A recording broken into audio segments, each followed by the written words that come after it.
It's one of the world's most remarkable natural wonders, the largest living structure on the planet. The Great Barrier Reef spans 2/3 of Queensland's coastline, making it larger than the Great Wall of China, and the only living thing that can be seen from space.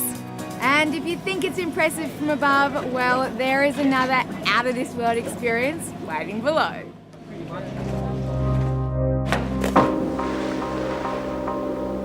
Diving or snorkeling the Great Barrier Reef is a must-do experience. And from Cairns, it's as easy as jumping on one of the many tour boats, like Toosa Dive, which whisks visitors out to the reef daily.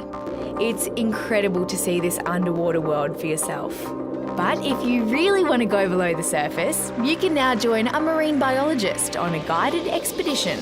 We are seeing corals in the region of 100 to 200. One I'll show you must be about 400 or 500 years old. It's just unbelievable. And the giant clams. Two just sitting here now, and they were just phenomenal. Seeing their little green dots, their eyes, they're very rudimentary eyes. They physically see us, and as we swim down to them, they're kind of like, oh, what are you doing?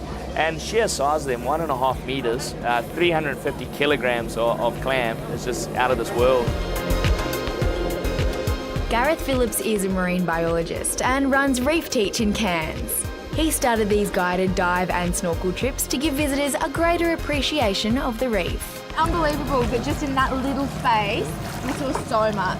Yeah, once you know what you're looking at and you got an appreciation, you just start seeing more and more and more. Nearly 2,000 different types of fish on the Great Barrier Reef. We swam over 50 square meters of it, but this reef is 2,500 kilometers long, made up of billions, trillions of tiny little animals. And I reckon Gareth can identify just about everyone. You've got your iconic parrotfish. The bright colours are the male ones. You get the other ones are beautiful but not as flamboyant as the females. Clownfish, or Nemo fish as they're called nowadays, 34 species in the world. We've got 8 of them here.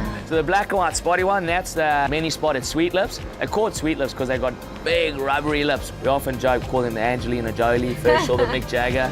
Not only does Gareth point out creatures that you may have swam right past, but he really helps put things into perspective. A lot of people think coral is just a rock or a mineral, but when you actually tell them it's a living, breathing animal, and in fact it's a tiny, minute, upside-down jellyfish that literally suntans for a living, and one piece of coral is actually thousands, if not tens of thousands of these individuals making up one structure. And then they get close, and to them they just start seeing that awe of the coral. It's just unbelievable. Gareth's knowledge is as vast as the reef itself, and he has a fascinating way of explaining how this complicated ecosystem came to be. When sea level's lower, these are actually the low-lying hills to the beautiful dainty rainforest we see running behind us. As sea level rises, it floods up over these mountain ranges and corals just grow on top of it. And as sea level keeps rising, corals keep growing up. Gareth's passion is infectious, and he believes that if he can help people see the reef in a new light, they'll understand how important it is to look after it. I've dived the reef before, but today was a completely different experience. Well, then I've done my job, hopefully. Yeah? And there's still more to see. That's the thing, you know.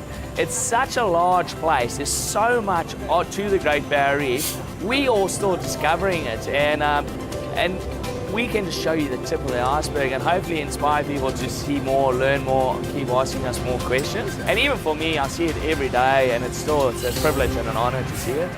If Gareth's inspired you to learn more, you can get in touch with him at Reef Teach Cairns. I hope we've motivated you to start planning your very own journey out this way. There's certainly no denying that this is a region of abundance, beauty, culture, adventure, and above all, passionate people.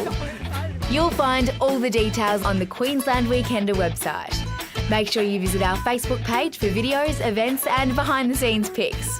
And we'll also let you in on where this photo-worthy pit stop is. There's more great travel ideas on Queensland.com and on the Queensland Rail Travel website. Well, that's it for today. I hope I've inspired you to get out and experience this beautiful part of the country for yourself. Hope to have your company next week on Queensland Weekender. Until then, have a great night.